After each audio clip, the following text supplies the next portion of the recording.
ಮಾಡಿದಂಥ ಆಲ್ಮೋಸ್ಟ್ ಎಲ್ಲ ಸಿನಿಮಾಗಳೇ ಇತ್ತು. ಗಜಯಿಂದ ಹಿಡ್ಕೊಂಡು ಪೋಖ್ರಿಯಿಂದ ಹಿಡ್ಕೊಂಡು ರೀಸೆಂಟ್ ಪ್ರಹ್ಲಾದ್ ಮತ್ತು ಇದನ್ನು. ಸೊ ಹೇಗೆ ಕಾನ್ವರ್ಸೇಷನ್ ಇರುತ್ತೆ ನಿಮ್ಮ ಮತ್ತು ದರ್ಶನ್ ಸರ್ ನಡುವೆ ಹೇಗೆ? Thank you. ಅದಕ್ಕಿಂತ ಇಂಪಾರ್ಟೆಂಟು ನಾವು ಜೊತೆ ಕೆಲಸ ಮಾಡಿದ್ದು ಎಲ್ಲ ಹಿಟ್ಟು ಅಂತ ಹೇಳ್ತಿರಲ್ಲ, ಅದೇ ಒಂದು ಸಂತೋಷದ ಸುದ್ದಿ. ಸಕ್ಸಸ್ ಸಿಗ್ತಾ ಇದ್ರೆ ಅದಕ್ಕಿಂತ ಸಂತೋಷ ಇನ್ನೇನಿದೆ. ನಾನು ಹೇಳಿದೆ ಒಳ್ಳೆ ವಾತಾವರಣ, ಬೆಂಗಳೂರು ವ್ಯಕ್ತಿತ್ವ ಇದೆ, ಒಳ್ಳೆ ವಾತಾವರಣ ಇದೆ, ಕೆಲಸ ಮಾಡೋದು ಚೆನ್ನಾಗಿದೆ. ಆ್ಯಸ್ ಕೋ-ಆರ್ಟಿಸ್ಟ್ ವರ್ಕ್ ಮಾಡೋದಕ್ಕೆ ಚೆನ್ನಾಗಿ ಕಮ್ಯುನಿಕೇಷನ್ ಇದೆ ಮಧ್ಯದಲ್ಲಿ. ಹಾಗಾಗಿ ಕ್ಯಾರೆಕ್ಟರ್ಸ್ ಚೆನ್ನಾಗಿ ವರ್ಕೌಟ್ ಆಗುತ್ತೆ. ಸೊ ಡೆಫಿನೆಟಾಗಿ ಪಾಸಿಟಿವ್ ರೆಸ್ಪಾನ್ಸ್ ಇರೋ ಕಡೆ ಅಗೇನ್ ಆ್ಯಂಡ್ ಅಗೇನ್ ರಿಪೀಟ್ ಆಗೋ ಚಾನ್ಸಸ್ ಜಾಸ್ತಿ ಇದೆ.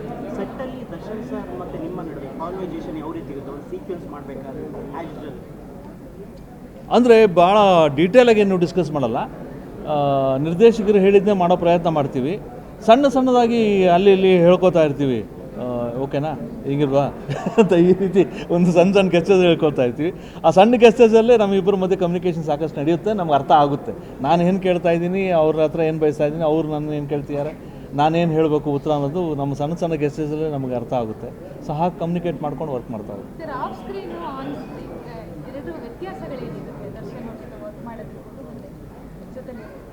ಅಮ್ಮ on screen we are all directors boys. Director ಏನು ಹೇಳ್ತಾರೋ ಅದನ್ನ ಕೆಲಸ ಮಾಡ್ತಾ ಇರ್ತೀವಿ.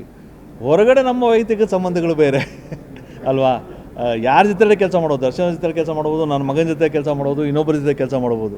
ನಾವು ಆನ್ ಸ್ಕ್ರೀನ್ ಅಂತ ಏನು ಕಾಣ್ತೀವಿ ಅದು ನಿರ್ದೇಶಕರು ಅಥವಾ ಕಾಲ್ಪನಿಕವಾಗಿ ಸೃಷ್ಟಿ ಮಾಡಿರ್ತಕ್ಕಂಥ ಪಾತ್ರಗಳು, ಆ ಸನ್ನಿವೇಶಗಳು ಏನು ಡಿಮಾಂಡ್ ಮಾಡುತ್ತೋ ಅದನ್ನು ಮಾತ್ರ ಮಾಡ್ತೀವಿ. ಬಟ್ ಆಫ್ ಸ್ಕ್ರೀನ್ ನಮ್ಮಲ್ಲಿರ್ತಕ್ಕಂಥ ವ್ಯಕ್ತಿತ್ವಗಳು, ನಮ್ಮಲ್ಲಿರ್ತಕ್ಕಂಥ ಸ್ನೇಹ, ಯಾರ ಜೊತೆಲಿ ಎಷ್ಟು ಸ್ನೇಹ ಇರುತ್ತೆ ಹೇಗಿರುತ್ತೆ ಅದು ಕೌಂಟ್ ಆಗ್ತಾ ಹೋಗುತ್ತೆ. ಬಟ್ ಏನಂತಪ್ಪ ಅಂದರೆ ಹೊರಗಡೆ ನಾವು ಸ್ನೇಹಿತರಾಗಿದ್ದಾಗ ಆನ್ ಸ್ಕ್ರೀನ್ ವರ್ಕ್ ಮಾಡೋವಾಗ ಇನ್ನೂ ಸ್ವಲ್ಪ ಕೆಮಿಸ್ಟ್ರಿ ಚೆನ್ನಾಗಿರುತ್ತೆ, ಒಬ್ಬರೊಬ್ಬರು ಅರ್ಥ ಆಗಿರುತ್ತೆ. ಸೊ ಹೇಗೆ ಬಿಹೇವ್ ಮಾಡ್ತೀವಿ ಅಂತ ಗೊತ್ತಿರುತ್ತೆ. ಸೊ ವರ್ಕ್ ಮಾಡೋದು ಇನ್ನೂ ಸ್ವಲ್ಪ ಕಂಫರ್ಟಬಲ್ ಆಗಿರುತ್ತೆ.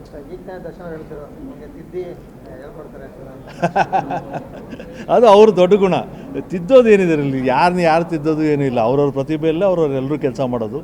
ಗೊತ್ತಿರ್ತಕ್ಕಂಥ ಸಲಹೆಗಳನ್ನ ಅಲ್ಲಿ ಅವರು ಹೇಳ್ತಾ ಇರ್ತಾರೆ, ನಾನು ಹೇಳ್ತಾ ಇರ್ತೀನಿ. ಅವರು ನಾನು ತಿಂತಾ ಇರ್ತಾರೆ, ನಾನು ಅವ್ರು ತಿಂತಾ ಇರ್ತೀನಿ. It's give and take process ಅಷ್ಟೇ. ಸರ್ ದರ್ಶನ್ ಅವರ ವ್ಯಕ್ತಿತ್ವದಲ್ಲಿ ಸಡನ್ ಆಗಿ ಕೇಳೋದಾದ್ರೆ ಯಾವ ಆ್ಯಂಗಲಲ್ಲಿ ಅವರು ಯಾವ ಇದರಲ್ಲಿ ನಿಮಗೆ ಇಷ್ಟ ಆಗುತ್ತೆ? ಸ್ವಾಭಾವಿಕವಾಗಿ ಅವರು ಎಲ್ಲರಿಗೂ ಅವರ ಸಿಂಪ್ಲಿಸಿಟಿ ಇಷ್ಟ ಆಗುತ್ತೆ. ನಿಮ್ಮ ರ್ಯಾಪು ಅಂದಾಗ ತುಂಬ ಆತ್ಮೀಯ ಸಂಬಂಧ ಇರುತ್ತೆ. ಸಿಂಪಲ್ಸಿಟಿ ಈಸ್ ದ ಗ್ರೇಟೆಸ್ಟ್ ಥಿಂಗ್. ಸಿಂಪಲ್ಸಿಟಿ ಎಲ್ಲರಿಗೂ ಗೊತ್ತಿದೆ. ಸಾಧಾರಣವಾಗಿ ಹೇಳೋದಕ್ಕಿಂತ ಒಬ್ಬ ವ್ಯಕ್ತಿಯಲ್ಲಿ ಆ ಮಟ್ಟಕ್ಕೆ ಬೆಳೆದಂಥ ಒಬ್ಬ ವ್ಯಕ್ತಿ, ಅಷ್ಟು ಪಾಪ್ಯುಲರ್ ಆಗಿರ್ತಕ್ಕಂಥ ಒಬ್ಬ ವ್ಯಕ್ತಿ ಆ ಸಿಂಪಲ್ಸಿಟಿ ಮೇಂಟೈನ್ ಮಾಡೋದು ಒಂದು ಬಹಳ ದೊಡ್ಡವಾದ ಕಷ್ಟ. ಅದನ್ನು ಮೇಂಟೈನ್ ಮಾಡೋದಕ್ಕಿಂತ ಆರ್ಟಿಫಿಷಿಯಲ್ ಆಗಿ ಪ್ರಯತ್ನ ಪಟ್ಟರೆ ಖಂಡಿತವಾಗಿ ಸಾಧ್ಯವಿಲ್ಲ. ಅದು ಒಳಗಡೆ ಮನಸ್ಸಲ್ಲಿದ್ದರೆ ಮಾತ್ರ ಸಾಧ್ಯವಾಗುತ್ತೆ. ಅದು ಹಿರಿಯರ ಬಗ್ಗೆ ಇರತಕ್ಕಂಥ ಒಂದು ಗೌರವ, ಪ್ರೀತಿ. ಅಂದರೆ ಇಂಡಸ್ಟ್ರಿ ಫ್ಯಾಮ್ಲಿಯಿಂದನೇ ಬೆಳೆದಂಥ ಒಬ್ಬ ಹುಡುಗ ಆದ್ದರಿಂದ ಸೊ ಇಂಡಸ್ಟ್ರಿ ಬಗ್ಗೆ ಚೆನ್ನಾಗಿ ಗೊತ್ತಿದೆ. ಸೊ ಇಂಡಸ್ಟ್ರಿಯಲ್ಲಿ ಪಡ್ತಕ್ಕಂಥ ಕಷ್ಟಗಳು ಗೊತ್ತಿದೆ, ಸುಖಗಳು ಗೊತ್ತಿದೆ, ಎಲ್ಲ ಅವರು ನೋಡಿರ್ತಾರೆ. ಚಿಕ್ಕ ವಯಸ್ಸಿಂದಲೇ ನೋಡ್ಕೊಂಬಂದಿರ್ತಾರೆ. ಅವ್ರ ತಂದೆ ಪಟ್ಟಂಥ ಕಷ್ಟಗಳಾಗಿರ್ಬೋದು, ಅವ್ರ ಜೀವನದಲ್ಲಿ ಅನುಭವಿಸಿದ ಕಷ್ಟಗಳಾಗಿರ್ಬೋದು. ಸೊ ಹಾಗಾಗಿ ಅವ್ರಿಗೆ ಇಂಡಸ್ಟ್ರಿಯಲ್ಲಿ ಕೆಲಸ ಮಾಡ್ತಕ್ಕಂಥ ಹಿರಿಯರ ಬಗ್ಗೆ ತುಂಬಾ ಗೌರವ ಇದೆ, ತುಂಬ ಪ್ರೀತಿ ಇದೆ. ಅದೊಂದು ಭಾಳ ಒಳ್ಳೆಯ ದೊಡ್ಡ ಗುಣ ಕಾಣ್ತಾ ಇದ್ದೀನಿ ನಾನು.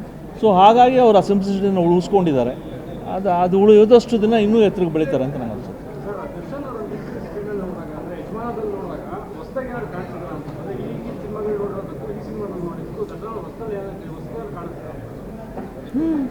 ಪಾತ್ರ ವಸ್ತು ಅಷ್ಟೇ. ನಾನು ಹಿಂದೆ ಗಜಾಲ್ ಮಾಡಿರೋದು ಬೇರೆ ರೀತಿ ಇತ್ತು, ಇಲ್ಲಿ ಬೇರೆ ರೀತಿ ಇದೆ ಅಷ್ಟೇ ಹೊರತು ದರ್ಶನ್ ಅವ್ರು ಬರಲ್ಲ. ಅದು ಅದೇ ದರ್ಶನ, ಇಲ್ಲೂ ಅದೇ ದರ್ಶನ.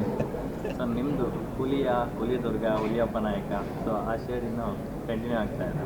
ಸೊ ಹುಲಿಯಾದಲ್ಲಿ ನೋಡಿದ್ವಿ, ಮತ್ತು ಈ ಸಿನಿಮಾದಲ್ಲಿ ಹುಲಿ ದುರ್ಗ, ಹುಲಿಯಪ್ಪ ನಾಯಕ ಎರಡು ನೋಡ್ತಿದ್ವಿ. ಅದನ್ನು ಮೇಲೆ ಅದು ಐ ಶುಡ್ ಥ್ಯಾಂಕ್ಸ್ ಎವ್ರಿಬಡಿ. ಅಭಿಮಾನಿಗಳಿಗಾಗ್ಬೋದು ಅಥವಾ ನಮ್ಮ ಚಿತ್ರರಂಗದಲ್ಲಿ ಸಂಭಾಷಣೆ ಬರೆಯೋರು, ಕತೆ ಬರೆಯೋರು, ಅವರೆಲ್ಲರೂ ಅದನ್ನು ನೆನ್ಪಿಟ್ಕೊಂಡು ನಾನು ಪಾತ್ರದ ಇಮೇಜನ್ನು ಬೆಳೆಸಬೇಕು ಅನ್ನೋ ಒಂದು ಪ್ರಯತ್ನದಲ್ಲಿ ಆ ಶ್ಯಾಡೋನ ಮತ್ತೆ ಪ್ಲೇ ಮಾಡ್ತಾರಲ್ಲ, ಅವರೆಲ್ಲರಿಗೂ ಧನ್ಯವಾದ ಹೇಳ್ತೀನಿ.